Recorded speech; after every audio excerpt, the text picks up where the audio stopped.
let's ask our state senators and our state representatives to join us. Today's Senate Majority Policy Committee hearing is the second of our hearings this year designed to help us learn more about the conduct of the 2020 elections in Pennsylvania.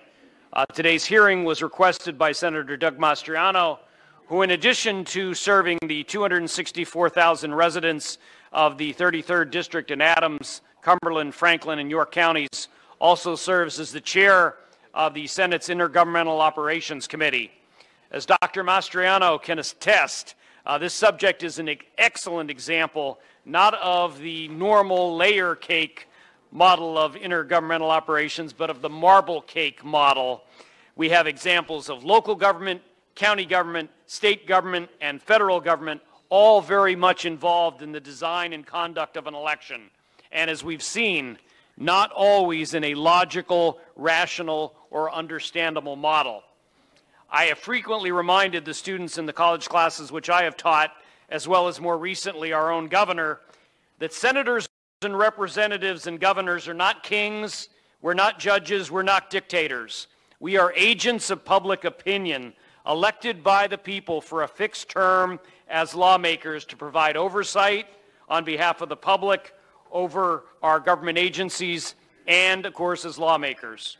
We're here today because we have all been receiving massive numbers of phone calls and emails and personal comments when we're out walking our dogs in our neighborhoods about the conduct of this election. My office has received a record number of contacts, over 25,000 phone calls and emails as of yesterday. We all know that Pennsylvania's Secretary of the Commonwealth changed the guidance to election officials the day before the November 3rd election, which added a completely new element of doubt to our process. Issues that should have been resolved by the legislature as recommended by Supreme Court Justice Max Baer were instead carried out by the Secretary without the approval of the Senator of the House. This committee held a similar event in January of 2020 on recent changes to our state's election laws. At that time, the Secretary of the Commonwealth assured us that this process would be carried out smoothly. The large number of complaints which we have received from our constituents tells us a very different story. That's why we're here today, again, as agents of public opinion. Senator Mastriano and his staff have assembled a number of witnesses who will share their experiences with us regarding the conduct of this year's election. We look forward to listening to that testimony. But before we turn there, I want to introduce my good friend, our caucus administrator, and as of December 1st, our incoming majority leader. Congratulations to Kim Ward. Thank you for joining us. Please, Kim, your statement. Thank you, Senator Argyle, and thank you, Senator Mastriano, for inviting me to participate in what I think is very, very important to the people of Pennsylvania. As Senator Argyle has said, we have been inundated with calls and emails and messages in our social media. People are not feeling good nor confident about the process and the results because of that process. The president and his team deserve, this is a president of the United States, not the president of your middle school board. So we need to make sure that they have the room that they need to explore every avenue. So when this is over, we know that the process, what worked in it, what didn't work in it, and what we need to do to fix it, and what we may need to do to address it. This has been very, very exhausting and hard on so many in Pennsylvania. And I look forward to listening to what the testifiers and Mr. Giuliani have to say to us today. So thank you very much again, and thank you. Thank you, Mr. Senator Mastriano. Thank you, Kim. Senator Mastriano, please. Thank you, Senator Argyle, and Senator Ward, thank you for being here and supporting this here, and welcome everybody to this most historic occasion and this most historic town. And what happened here in 1863, I think today we're going to see a turning of the tide, because we have not really heard the truth or the arguments made on the other side on what happened. And when we're dealing with a government and leadership in Harrisburg that wants to close their ears to what's happened during this election, and sadly many in the media that are complicit and want to write off what happened. So for me, on this battlefield and remembering what happened 157 years ago, especially 157 years ago last week, where Abraham Lincoln gave his most famous address, and I think his final sentence captures why we're here today. He said that this nation, under God, shall have a new birth of freedom, and that government of the people, by the people, for the people, shall not perish from the earth. And everything is at stake in what happened during this election cycle. Everything. The republic is at stake. This is no game for us. And for any veteran in this room here who wore the uniform, such as Brigadier General Scott Perry, thank you for being here, sir. Put their lives on the line here fighting for a country, and to see that there's a group in this state and country willing to throw away our valuable and precious freedoms here for power. You know, for me, there we go.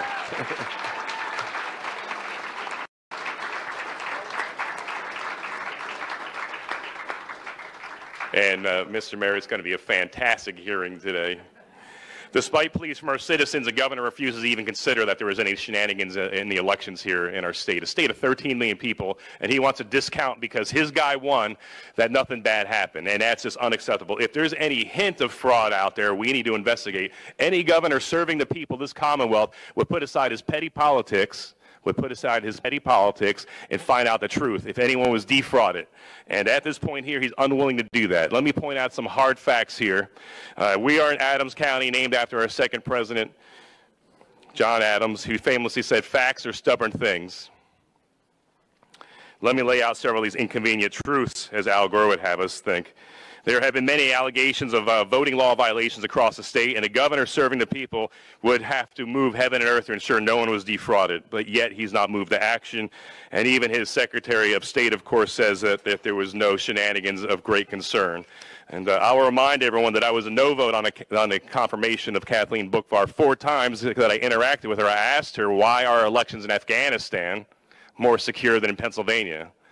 And she sat there and blinked and couldn't give me a straight answer. That the elections are more safe and secure in a war-torn country devastated by conflict since 1979. What is going on here? The place where this all started in 1776, and we can't get an election right? You got to be kidding me here. And so as a result of her inaction, the governor's inaction, refusal to even look into any of the allegations, and to discount the very essential freedoms of our citizens, we are here today to try to find out what the heck happened in the election. You know, and likewise, our Attorney General, our senior law enforcement official here, you know, instead of being focused on making sure things are lined up in kosher, before one vote was counted in Pennsylvania, the day before the election declared Biden the winner. I mean, there's nothing to see here. Could you imagine if the shoe was on the other foot? Would the media be so gracious and merciful and kind if it was a Republican? Absolutely not. And so, Houston, we have a problem here. You know, one of the most troubling things in this whole endeavor here, and it's not just because of the COVID, it's just a lack of transparency and accountability. So we're here to start shedding light on the darkness. And then, of course, we have a Supreme Court that rewrote election law. You know, Act 77 has been painted out as a villain. Okay, we could debate that. But the real problem is when the Pennsylvania Supreme Court decided they're going to write legislation and rewrite our law. And because of that, obviously, Pennsylvania, we got a lot of problems there. And that opened the door to all the shenanigans and abuses and folly that we're dealing with here in this state this day. So what's going on here? Thousands of people from across the Commonwealth have reached out to us, tens of thousands, asking and demanding action. They deserve it. And as a result of the inability of our executive branch to do their job, we're stepping in here. We're co-equal members, and we're going to do our job. We're looking for transparency and truth. There's going to be no grandstanding here. We're after facts. And we're going to have a good layout here of what happened. And you're going to have to decide, good people of Pennsylvania, on what happened and whether there's a strong case to be made or not. You know, the forgotten men and women of our great state feel betrayed by their government. And I'm with them. I feel the betrayal as well. So we undertake these proceedings today to find out what happened, and then hopefully come up with an approach where it never happens again. And the issues are galore. You're going to hear about poll watchers being denied access, where election software vendors refuse to testify before the General Assembly. What do they got to hide? Do we expect the people to trust their government? And we got to earn their trust. And this is no game, and the very republic very much is at stake. Anyone who loves this country has to put aside their petty partisan politics and allow the light to shine where it is. and we're going to find the truth and celebrate it. You know, as a soldier and now as an elected member of the state Senate, I'm not going to stand aside, and then neither of the members around me are as well. We're going to fight the good fight for freedom and secure our republic. Too many good men and women have gone before us who are giving their lives here, and to cast it aside now for power play is unacceptable and it's not going to happen. Thank you. I'm almost done. We do our great men and women in uniform and those who lay down their lives and gave the last full measure of devotion a great disservice if we stand aside and allow bureaucrats and corrupt politicians to steal their voice and maybe even steal an election. We'll find out. John 8:3, thank you. John 8:3-6 says that if Jesus set you free, you're free indeed. We're going to walk as free people in Pennsylvania. This is where it all started.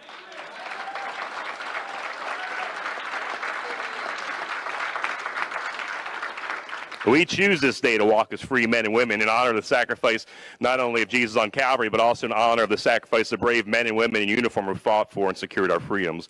We will be relentless in our pursuit of the transparency, of accountability, and truth.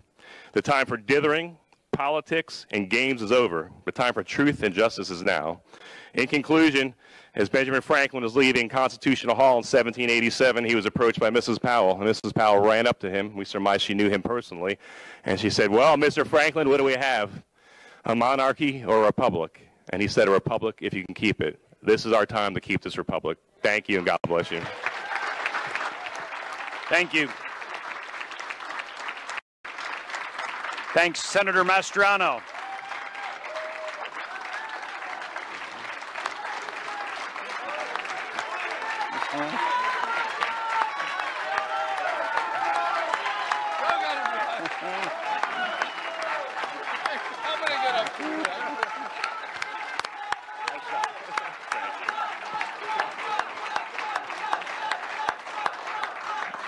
We turn now to the introductions of our House and Senate members. Let's begin with our representatives here at this end of the table. Gentlemen, ladies. Is it on? Yeah, Representative Dave Zimmerman, serving the northeast part of Lancaster County.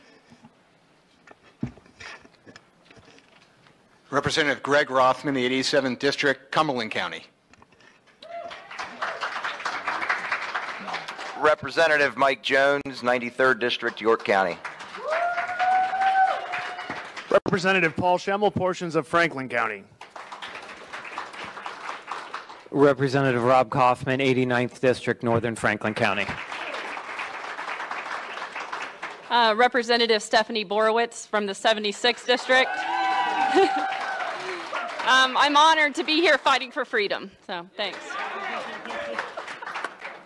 Hi, Senator Judy Ward from Blair County, representing Blair, parts of Huntington, parts of Franklin County, part of Cumberland County, and all of Fulton County. Wow. You've already met Senator Kim Ward. I believe you know Senator Mastriano. There we go.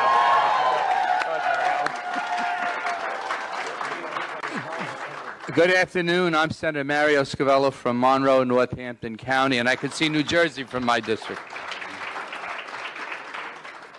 Senator Mike Regan from Cumberland and York County. Good afternoon. State Representative Dan Mell. Welcome to my 91st Legislative District.